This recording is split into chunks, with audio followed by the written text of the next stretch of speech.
We were all going home, and we were supposed to go out to eat, but the older folks, myself included, was like, oh, it's too late, let's go home. But I felt that we were supposed to go out to Applebee's.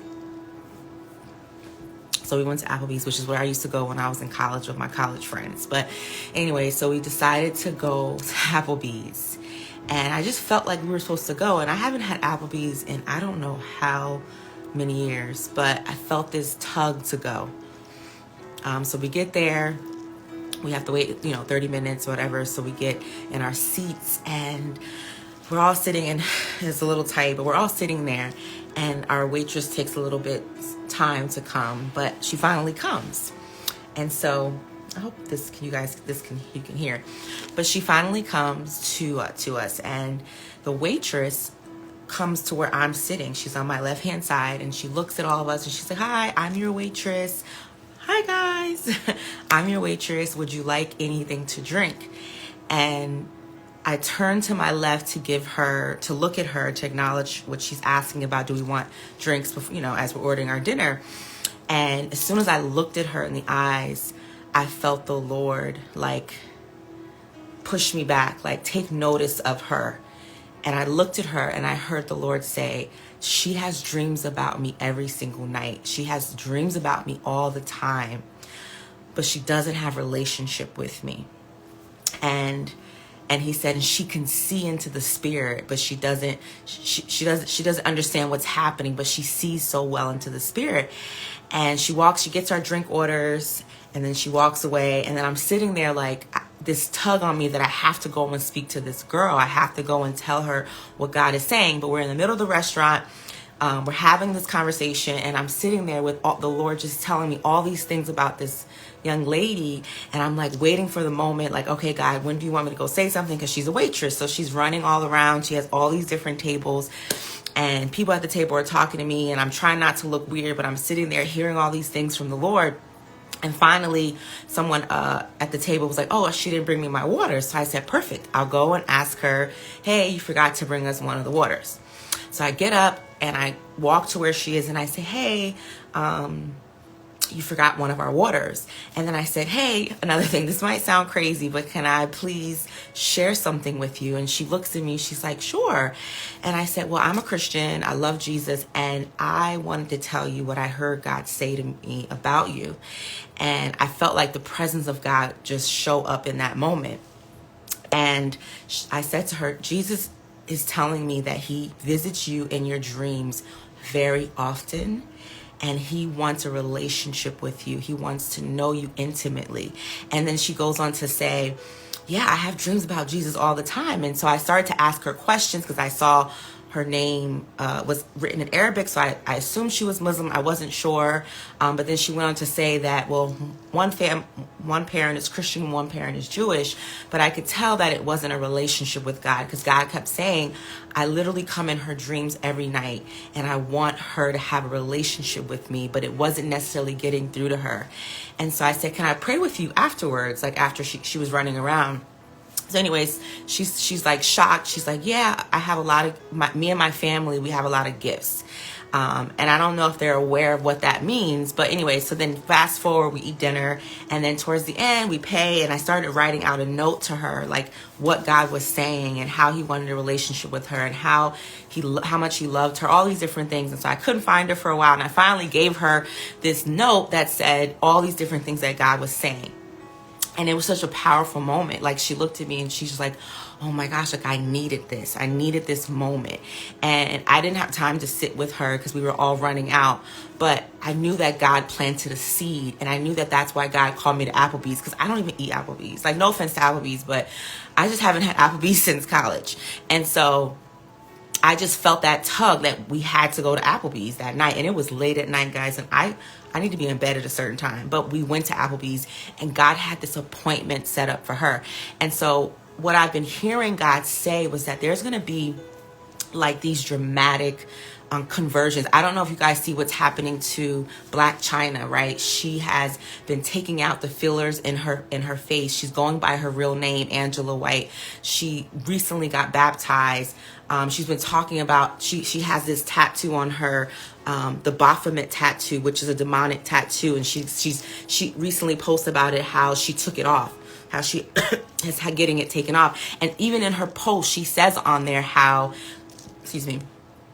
what it is and what it's from demonology. And so there's an awakening that God is doing in celebrities. There's an awakening that God is doing to people that work in Applebee's. God is awakening people's hearts. And the scripture that I really wanted to share quickly, because I want to go to bed, it's 11:40, but when Saul was converted to Paul, right? When he was converted, God sent Ananias, right? He gave Ananias a vision, and he said, I need you to go talk to Saul of Tarsus. I need you to go talk to him, right? And he was like, wait, Jesus, I can't do that, right? He's been persecuting Christians. He's been killing us, but you're sending me to go talk to him and to help him.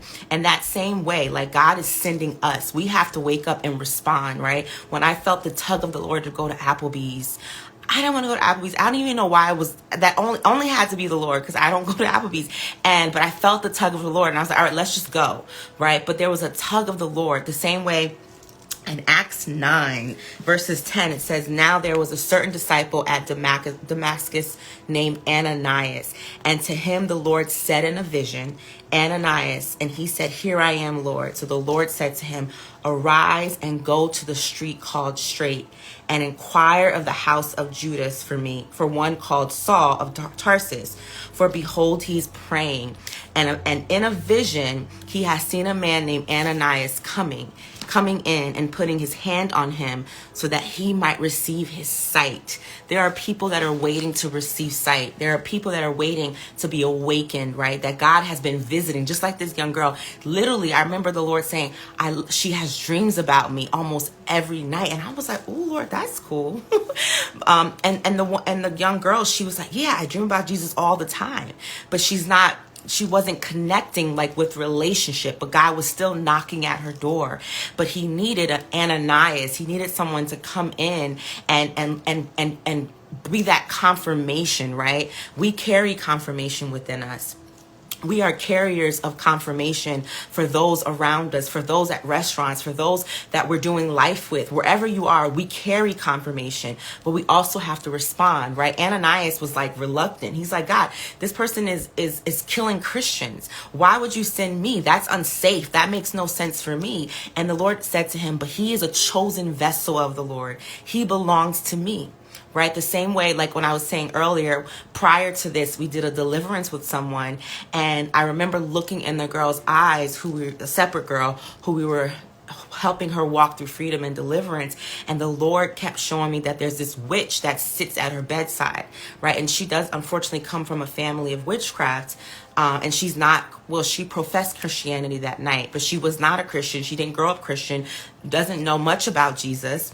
But as we were praying with her and walking her through deliverance, the Lord had her look. I told her to look in my eyes, and we just looked at each other's eyes, and I said, you belong to Jesus. You belong to Jesus. You belong to Jesus. And that was a declaration to let the witches know that she belongs to God. She's confessed Jesus as Lord and Savior. She has a process to walk through, right? We found out later on that she comes from a family where they have like all these witchcraft books and talking to the dead. And I remember sensing in the deliverance that she maybe was dedicated at birth. But I didn't say it to her at the moment. I didn't feel the Lord released me to say that to her. And so I didn't say it, but I did pray for her later. But we found out later that may very well be true. But I say that to say that if God is calling us to be an Ananias, right, in different situations, even to someone that has been killing Christians, whatever it is, because God is about to release dramatic conversions. We've been seeing so many different things in media with celebrities, but God is doing it even in just our regular life, right? He's converting people. He's having people have these encounters with him because he wants to see people, right? We've been praying for revival, right? We've been praying for revival. We want revival. We want revival in our own families, revival in our own homes, revival for this nation. But it's going to also take us to respond like Ananias, even when it's like, it doesn't make sense, right? And so I just wanted to just come on here and share that story about like how God encountered that young lady in Applebee's. And I don't know when I'll ever go back. Maybe I'll call Applebee's and just touch base with her, because I just don't eat Applebee's. But I'll go back. If the Lord sends me, I'll go back. But anyways, God is just, I remember sitting in the restaurant and feeling the weight of like, I had to go talk to this girl.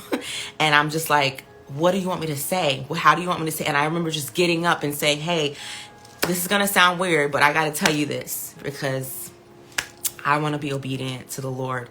And so I pray that, this week, this season, this month, that we be obedient to the voice of God, right? I could have not gone to Applebee's. I could have not have responded to what I was hearing regarding this young girl, right? She later on goes to tell me, yeah, I am.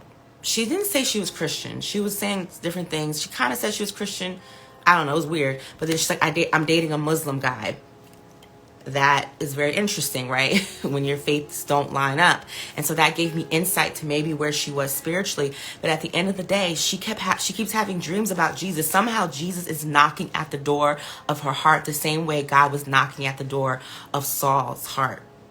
And then he converted. He was then converted and then launched out into ministry.